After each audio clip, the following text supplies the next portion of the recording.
అజ్ఞానతిమిరాంధస్య జ్ఞానాంజనశలాకయా చక్షురున్మీలితం ఏన తస్మై శ్రీగురవే నమః.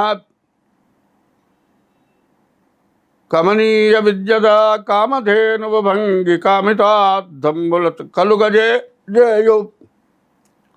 మనిషికి మంచి ప్రవర్తన ఉంటే చదువు వస్తుంది, విద్య వల్ల వివేకం వస్తుంది, విద్య వల్ల కావాల్సినవన్నీ కూడా వస్తాయి. మరి చదువుకున్న వాళ్ళ మధ్యలో గొప్పవాడుగా పూజింపబడతాడు. తర్వాత తల్లిదండ్రులు కానీ తను కానీ సంపాదించిన ఆస్తులు ఎవరైనా పంచుకొని వెళ్ళగలుగుతారు. కానీ విద్యను మాత్రం ఎవరు పంచుకోలేరు. విద్య ద్వారా వచ్చే డబ్బులు నీ చేతికే వస్తాయి కానీ నీ భార్య చేతికి కానీ నీ తల్లిదండ్రుల చేతికి కానీ నీ పిల్లల చేతికి కానీ రావు. చదువు ద్వారా విద్య ద్వారా వచ్చే ఆదాయం నీకే వస్తాయి. సరే, తల్లిదండ్రులు ఇచ్చిన ఆస్తి అయితే అన్నదమ్ములు నలుగురు పంచుకుంటారు. కానీ నీకు విద్య ద్వారా వచ్చినటువంటిది ఎప్పుడూ కూడా ఎవరు పంచుకుంటానికి వీలు కాదు. పోనీ బాగా సంపాదించావు కదా అంటే తల్లిదండ్రులే కాదు రాజులు కూడా పంచుకుంటానికి వీలు కాదు. ఇది కాదయా, ఎన్ని దేశాలకు వెళ్ళినా కూడా విద్య వల్ల ఏదో రకంగా సంపాదించుకొని బతకడానికి శక్తి వస్తుంది. రాజులకు అలవి కాదు. పోనీ ఈ విద్య వల్ల నీళ్లలో నానుతుందా? నానదు. దొంగతనం చేసేవాడికి దొంగకే ఉన్న స్వాధీనం అవుతుందా? ఈ విద్య కాదు. మరి ఈ విద్య ఎటువంటిది అంటే ఎప్పుడు కూడా జన్మాంతర సంస్కారం, పూర్వజన్మలో నీవు చేసుకున్న పుణ్యం వల్ల నీకు విద్య వివేకం, విద్యరీత్యా నీవు బతికి 10 మందిని బతికించేటువంటి పరిస్థితి రాజులు, తల్లిదండ్రులు, అన్నదమ్ములు, పక్కవాళ్ళు, దొంగలు ఎవరు పంచుకుంటానికి పనికిరారు. అట్లా చేయలేరు. నీ విద్య ఎప్పుడు కూడా నీకే ఉపయోగపడుతుంది. నీ విద్య ద్వారా వచ్చింది నీవు సద్వినియోగం మంచిదానికి ఉపయోగిస్తే మళ్ళీ వచ్చే జన్మ మంచి ఉత్తమమైన జన్మ వస్తుంది.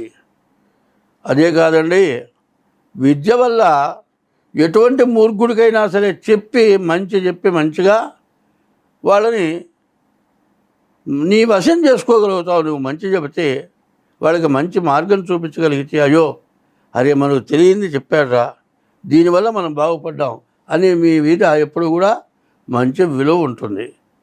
ఎన్ని దేశాలకు వెళ్ళినా ఈ విద్య వల్ల సహాయమై తల్లిదండ్రులు ఇంటికి వెళ్తే తల్లి ఎట్లా అన్నం పెడుతుందో ఆ విధంగా విద్య అన్నం పెడుతుంది. నీళ్ళల్లో నీళ్ళలో నానదు, దొంగల పాలు కాదు. నీవు చెప్పిన విద్య ద్వారా ఎంతోమంది నీకంటే ఎక్కువగా సంపాదించుకొని బతికి ఉన్నంతకాలం నీవు కనపడ్డప్పుడు నీకు ఎంతో గౌరవంగా నిన్ను పూజించి నీకు నమస్కారం చేస్తారు. అదే కాదు, నీ విద్య ద్వారా నీవు చెప్పేటువంటి మంచి శాశ్వతంగా ఉండిపోతుంది.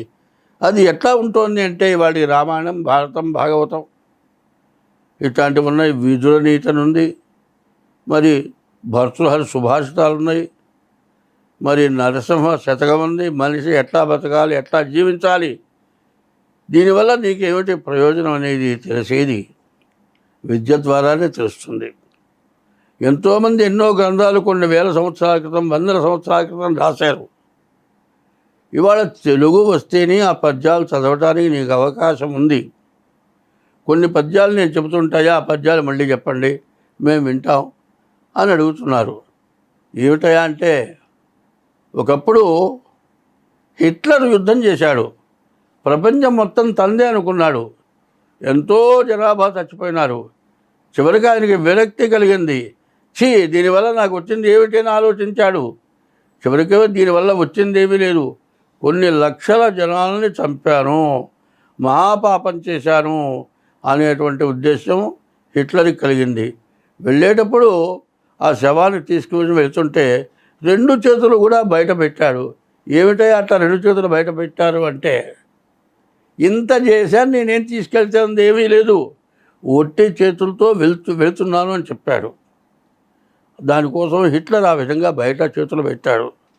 ఎందుకంటే ఎంతోమంది స్వార్థంతో, అమాయకంతో దేశం మొత్తం నాదే, ప్రపంచం మొత్తం నాదే, ఇక నన్ను మించిన వాడు లేడు, ఇదంతా నేను నా పిల్లలు నా కుటుంబం తినాలి అనుకొని యుద్ధంలో తన భార్య, తన పిల్లలు, తన రాజ్యం, తన ఐశ్వర్యం సర్వస్వం కోల్పోయి తన భార్యని శత్రురాజులకి ఒప్పచెప్పి వాళ్ళ చేత చంపబడి నరకం అనుభవించారు. అది విద్య కలిగినటువంటి వాళ్ళు అట్లాంటి పనులు చేయరు కదా. ఈ విద్య మీకు ఎంతో ఉపయోగపడుతుంది కదా.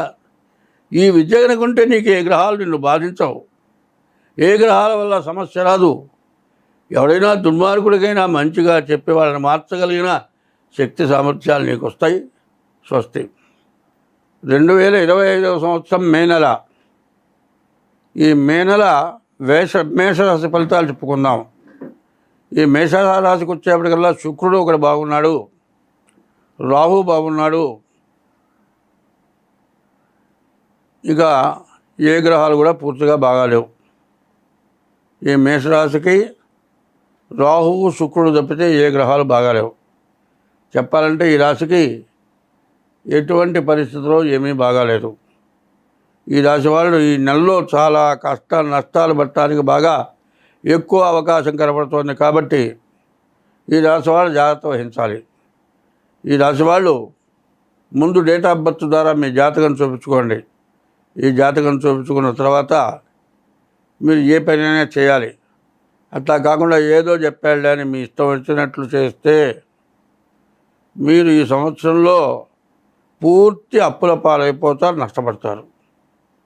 ఈ రాశి వాళ్ళకి వివాహం కావడానికి మంచి అవకాశం ఒకటి మాత్రం ఉంది. ఈ వివాహం కావడానికి వచ్చిన అవకాశం ఎట్లా ఉంటుందంటే రాహుకేతుల మధ్యలో గ్రహాలు పడ్డాయి కాబట్టి కాలసర్పదోషం పడ్డది. ఈ కాలసర్పదోషం వల్ల వివాహం చేసుకోవాలంటే మరి మీ జాతకాలు సరిగ్గా కలుస్తాయో లేదో చూసుకొని వివాహం చేసుకోవాలి. దీనికి చాలా రకాలు ఉన్నాయి. కాలసర్పదోషం, కుజదోషం, షష్టాష్టకం, ఇట్లాంటివన్నీ కుజదోషం ఇవన్నీ కూడా ఉంటాయి. ఈ దోషాలు ఏమీ లేకుండా చూసుకొని వివాహం చేసుకోవడం చాలా అవసరం. ఏమాత్రం పొరపాటున తొందరపడి మీరు చేసుకుంటే మరుసటి రోజే కోర్టుకు ఎక్కి విడాకులకి పడేయాల్సి వస్తుంది. అదే కాదు, ప్రేమ వివాహాలు అసలు పనికిరావు. మేమిద్దరం ఇష్టపడ్డాం, మీరు పెంచారు, పెద్ద చేశారు, చదువు చెప్పేసి ఇచ్చారు, సంపాదన పెట్టి ఇప్పించారు, మిమ్మల్ని పోషిస్తాం, అంతవరకే మీ బాధ్యత. మా ఇష్టమైన పిల్లలు మేము చేసుకుంటాం. మీకు అంతా ఇష్టమైతే మాకు ఇష్టం లేనప్పుడు ఎట్లా చేస్తారు పెళ్ళి అని ఇట్లా పేచీలు పెట్టుకొని ప్రేమ వివాహాలు చేసుకొని కుటుంబ వ్యక్తులందరినీ కూడా జైలు పాలు చేసి కోర్టుకెక్కి జీవితం స్పాయిల్ చేసుకుంటున్నారు.